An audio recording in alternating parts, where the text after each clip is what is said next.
This is Podco Media Networks. It's the Innovation Podcast with Mark Reed Edwards and Garnet Harriman. Let's start the show. Hi, it's Mark. Garnet and I are back on the iPod with Michael Hoffman, founder and CEO of Gather Voices, a tech startup that is revolutionizing the collection, management, and publishing of video. Last time, we learned the origin story of Gather Voices. This time, we discuss lots of other aspects and delve into politics. So let's get back to the discussion. I'm curious. I remember back, and you guys can do the memory exercise with me, back in 2004-ish, 2005-ish, reading in geeky online places about trust networks. Trust networks were defined early on as places, either websites or closed software loops, where the users could say who they trusted and then see which other people in the network trust them. And so there was this fishbowl effect. I remember reading, in HBR, Harvard Business Review, and a couple of places about the business implications about this. And the implications were big corporations have no clue who their customers trust. And even more frighteningly, they have no clue who their employees actually trust. When you look at the maps, it's like they were all over the place.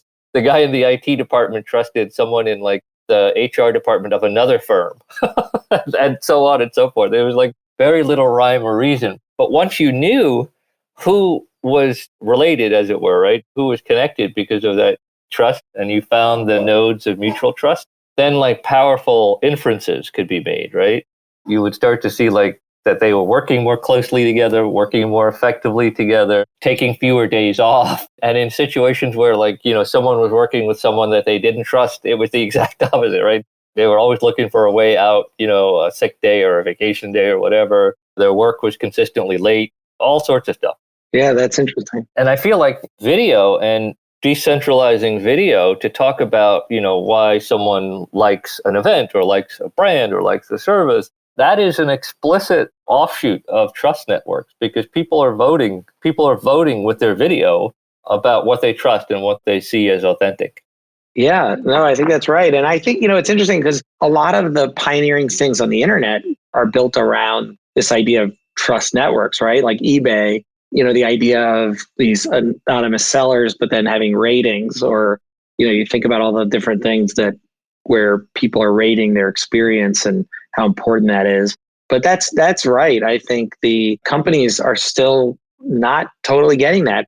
And what's interesting I'm finding is people don't know where the stars are. They don't know where the incredibly articulate and charismatic people are. And they're all around them. They're in their employee pool, and they're in their customer or member or donor, world. And unless you start to listen and ask for stories and start to get to know people that way, you don't know who those people are. But when you find them, then it's like gold, because then you can go all in on some of those people and say, okay, I actually want you to make a video once a quarter or once a month or whatever. Or, we're going to send the professional camera crew over to you because we're going to build some TV spot around this because we found, these unbelievable stories that we didn't even know existed. So I think that's, one of the things that we're seeing driving our business and Gather Voices is that power of discovery, power of being able to ask everybody and then find the good stuff. This is the perfect time. We just finished talking about why now and trust networks and how we got here. And we promised our listening audience that we would circle back and talk about politics. So is the Gather Voices platform a better electoral platform for politics than the Electoral College? I vote yes. Well, the Electoral College seems totally broken, but I think my God. Well, we know, right? It's totally broken. I think that the real opportunity, the thing I'm excited about with Gather Voices is we still just see a lot of top-down messaging from political candidates and politicians and not enough listening, right? And so the idea that you would have an easy way to say, tell us your story, and also about issues. We have issues around healthcare, drug prices. Well, there's lots of people experiencing these things firsthand And occasionally we'll get one of these stories in a newspaper or whatever it is. But the idea of being able to hear the real experiences of real people on a regular basis is really powerful. I've been asked this, even in the municipal, in the world of cities and towns and villages, being able to say, tell us what you think of our services, or tell us about the pothole, or tell us where your priorities are. Those are things that it's all doable today. I just hope those people want to hear it, right? That's where it starts. That's a $64,000 question, right? Let's try to imagine this by taking a page out of your sales handbook and go for the low-hanging fruit. So all of these candidates are in some way or another going to do, I don't know, a listening tour. Isn't that the jargon they use? Yeah. So their listening tours are by definition limited by physical logistics and this kind of stuff, whereas the Gather Voices platform is technically infinitely scalable, right? Or at least scalable to the point of penetration of smartphones in the population at large, right? No, that's right. I think you can listen to a lot more people this way. And then, but also think about it, politicians in campaigns, they also have what they call field operations, which are usually volunteers who are going door to door talking to voters. That's an incredible opportunity to have a conversation with someone and to say, hey, I want to take a video of you. Tell me what you care about. And that's actually, we've built in Gather Voices something we call videographer mode, where instead of the person who's on the video making the video, there's all these opportunities where somebody else is the one shooting the video, but you still need to get the permissions from the person who's in the video. And so what videographer mode lets you do is shoot somebody else on video, but then lets them fill out their name and email and agree to the terms of service and the privacy policy so that you have that release bundled with the video that you receive. But that's a real great opportunity. I mean, there's so many people all over the country. These presidential campaigns have thousands of volunteers, workers who are talking to voters all the time, but none of that intelligence, I wouldn't say none of it, but a very small, thin layer of that intelligence actually flows back up to the candidate. That's a great use case within the political sort of segment. I'll bet you money, and I'm only partially joking, but I'll bet you money that the Dirty Tricks Bureau in each campaign is probably going to want to use your stuff.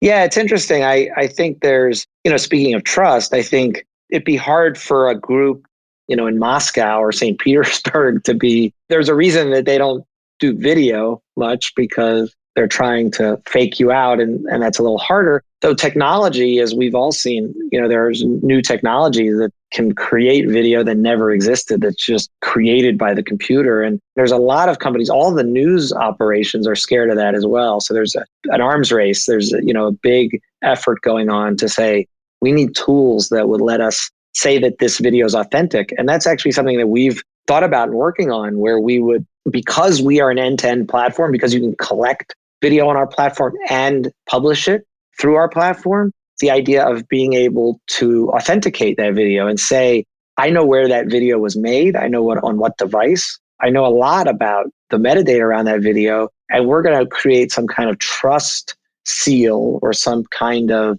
way to say this lives up to a certain standard. Seems like blockchain could work in this area. Authentication, yeah. Yeah, that's right. There's actually people working on exactly that around this. Damn it. I'm always one day late on that stuff. One day, try half a decade. I'm curious about a tool that seems like a natural opportunity on your, long-term future product roadmap.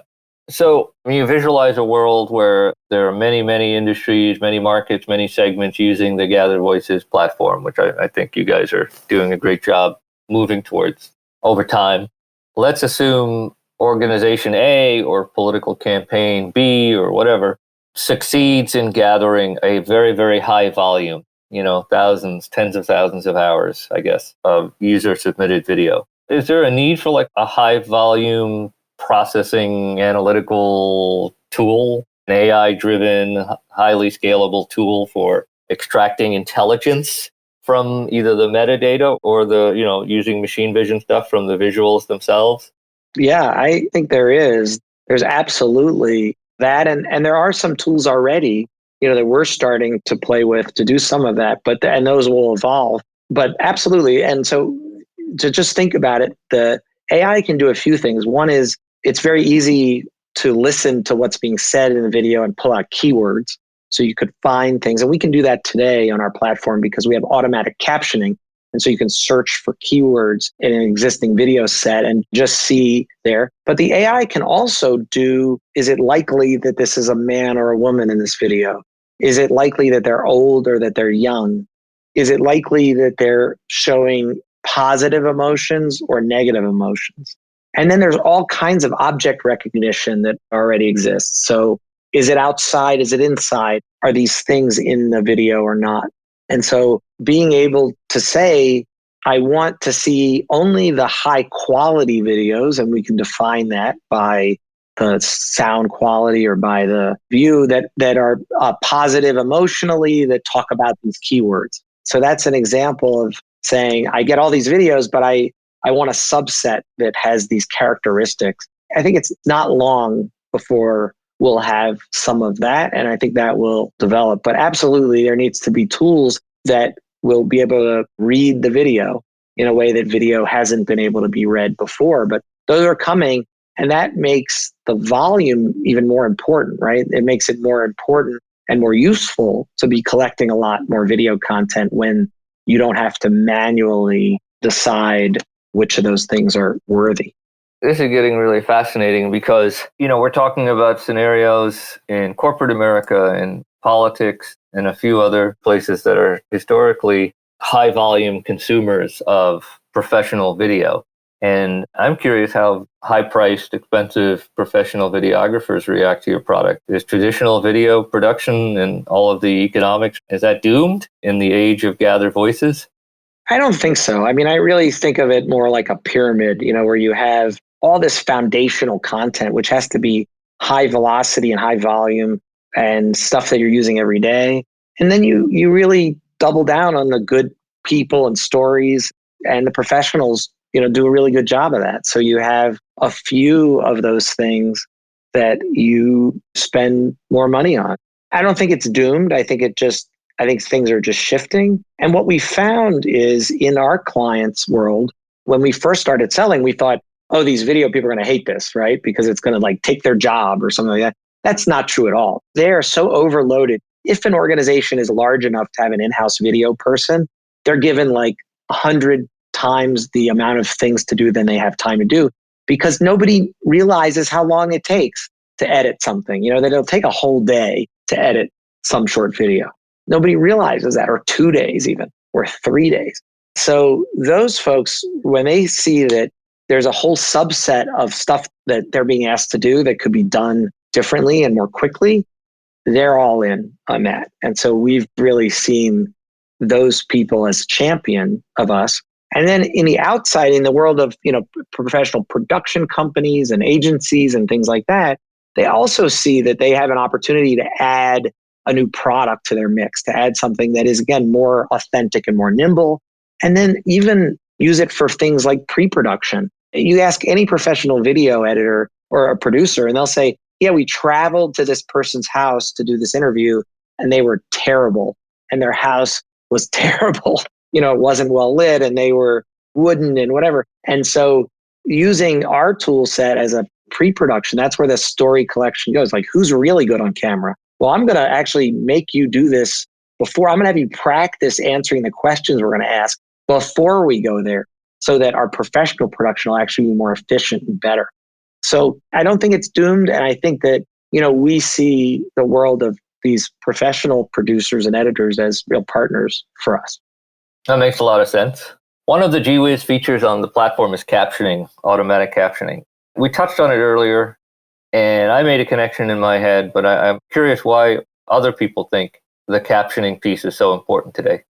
There's a bunch of issues there that are interconnected. One is that increasingly it's the law that you need to make things accessible. And there's a large number of people, and I wish I had the numbers in front of me, so I'm not going to quote what's in my head, but there's a fairly large number of people who need captioning because they can't hear what's going on, or that there's some kind of screen reader if they can't see what's going on. So there's a real need for captioning that way, and laws like the Americans with Disabilities Act and FCC regulations and other things are saying, hey, you need to be compliant. So that's one thing that's kind of pushing companies, in one direction on captioning. Another thing that's pushing them is search and search optimization. Videos are not read by search engines, but the metadata around videos is read by search engines, including transcripts. That's where I was going. I was figuring that the captioning was going to be the connective tissue to the ability to run like NLP, natural language processing stuff on it. That's exactly right. And it's 100 times easier to get ranked for video content because not everybody's doing video content for your keywords. If you've done keyword research and you have this kind of long tail of keywords, creating videos that are optimized for those keywords with captions are going to have your pages showing up in the tops of those search results in a way that other kinds of content just doesn't deliver on. And so, that's really powerful.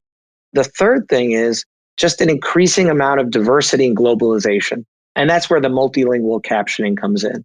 Because we have people who, our country in the US has gotten much more diverse. There are millions of people whose first language is not English.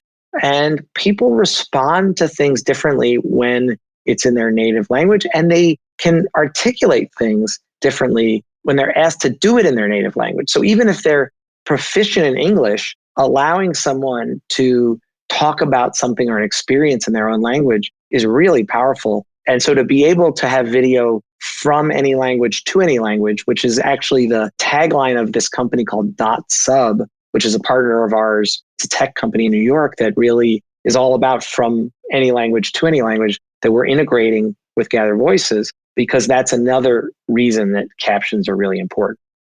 I just want to put a fine point on this to make sure I'm understanding it. It's from a brand marketer value proposition standpoint, the ability to do the multilingual captioning in particular is like not leaving any value on the table. It allows their increasingly diverse audience to basically help create brand and product insights, right? And then the brand marketer to actually glean that. Yeah, that's absolutely right. And I think there's another piece, which is just people feel emotional in a good way when they see that you've made the effort to communicate with them. There's that trust again. Yeah, it's really powerful. I've seen it, and it's really powerful to be able to do that, both on the collection side and on the viewing side, where people are able to see that in their own language and say, wow, you actually care about us. You're real people who actually care about us. Remarkable. And that's that part of the world that we're moving from these transactional ways of doing business to these more relational ways. Because as more products get commoditized, as more products and services get commoditized, and you have lots of choices and everything is decent quality, what distinguishes your company from some other company? And it's really about relationships, and it's really about moving from that transactional world to that relational world. And that's why we're calling what we do not just about video creation, but we call this whole new world VRM, video relationship management. And we see that as the future of business. Every business needs video relationship management platform to be able to both listen and share with video, with authentic video, with their communities, with their stakeholders. And so I'm really excited to be at the beginning of that and to be building this community of people who believe in that worldview and want to perform at a high level in that way. So part of what we love to do on the podcast, on the iPod Innovation Podcast here, is just sort of talk about big macro trends. And you've done a pretty stellar job, as good as anyone we've had on as a guest, connecting up the granularity of your product and platform to bigger changes. And you've done an amazing job sort of talking about the history that led us up to here. I'm curious if you see VRM as part and parcel of one of these macro trends that I've been watching for a few years or maybe as much as a decade now. And I think brand marketers have been calling it mass personalization or mass customization. It feels like you're allowing customers to participate in a way that would be in broad alignment with that sort of big movement. Yeah, I'm really glad you brought that up, because I think we have seen this revolution in marketing that allows for the first time to know a lot about everyone, and then to be able to, machine learning and AI and marketing automation tools are able to say, oh, we know a lot about Garnet, so we're going to deliver Garnet a particular kind of message that we think will resonate. I think that is permeating through business. But what hasn't really closed the loop on that is, well, what content are you going to actually put in there? So we know something about you, but we still have that trust issue, right? We can't just simply take some manufactured corporate thing and send it to you and think that that is going to work, because it's not going to work for the same reasons that other things like that aren't working, even if that thing is more in line with what you care about. So we definitely see this as part of that trend, but the ability to put authentic and nimble video content into that mix and say, okay, now we know where the content's going to come from, because Garnet is somebody of a certain age, living in a certain place in the country, who cares about certain things and is telling us something because we're listening. Now we can actually share Garnet's video with a whole set of people that our marketing automation tools say care about those same things. But now there's a trusted messenger. Now there's somebody that's a regular person who's sharing their own authentic experience, and it's in that mix. We definitely see that as being a really key piece of making that work well. Cool. So playing devil's advocate, because overall, I think Gather Voices is doing amazing things, and the technology itself is only going to get better and more powerful, more impactful on brand marketing. Is there such a thing as video pollution? Is there such a thing as too much video in the world, or are we saturated yet? Yeah, I think in some places, yes, and in many places, not at all, and we're not even close. And so the some places, yes, I would say is things like entertainment. I mean, just think about in the sort of professional world of entertainment, what Netflix and Amazon and HBO and all these, I mean, we're at peak TV, right? There's hundreds of really good shows out there that nobody has time to watch them all. And if you do, you're not probably a very productive person. So in some ways, and then you go to Facebook or even LinkedIn, and you go, do I really care about that? Right? And that's where things float to the top that are more interesting. The places where we haven't even come close are places like your corporate intranet that's full of documents that nobody reads. That if there were video annotations of those things or ways to do knowledge management and sharing with video that wasn't these boring documents, because people's attention spans have changed and gotten shorter. And that's not just true for consumers in a consumer context. That is true for your workforce today. And so being able to deliver content in a way that's going to resonate and seep in, and people, there's lots of studies on this, that people remember and absorb what they watch much better than what they read. Oh, for sure. Right. So for companies, think about all of those places. I mentioned that. So think about how many emails you get from organizations or companies you're affiliated with, where the content of those emails is still just one big block of text. I would say that's the majority of what I still get today. So in those ways, it's like, why isn't somebody just telling me what's in this email and not giving me this thing I just don't want to dig into because it's just too much? So I think that there's loads of room for video that we've just started to see. I'm hesitant because I wanted to start winding down with one of my favorite questions ever, which is just to give you the chance to make some predictions for the future. But I have one more. So much of what you're doing is so rich with opportunity and so engendering of new thoughts. And you mentioned the corporate intranet, and my mind immediately went to like the corporate handbook that you typically see. The employee's handbook that you see in large corporations, which is, like a Bible. It's Bible-sized, right? And it was for sort of visualizing this notion of like a video, you called it video annotation, or like an idiot's guide to the corporate handbook, to the employee's handbook done in video. Something that just gave me, the dozen documents within the handbook that were the most important and a video treatment of each one. Yeah. I guarantee you employees would love that to death. Absolutely. But it also, again, back to that trust thing, right? So you're in this big company and you get this kind of corporate legal speak handbook thing. And every company today has a retention problem, right? We're in a nearly full employment economy. It's hard to recruit people. You need to keep your best people. So when people feel like they're working in a community, when they understand, that it's people on the other side of that handbook, it's just like your consumers. but inside the enterprise. I think that's a great idea. I love that idea. And what I'm imagining is that it's not just one person who does all those videos, right? It's a way to introduce the leadership team, for example, to the rank and file of a company.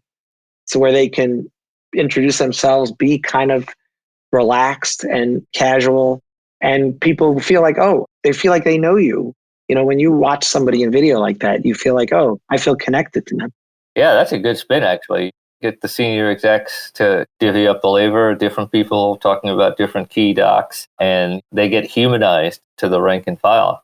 I love that. I've never worked at a big corporation, but I've seen, my banker, lawyer friends who work at Wall Street firms, come home with these documents that are clearly meant for like liability mitigation because no one ever reads them.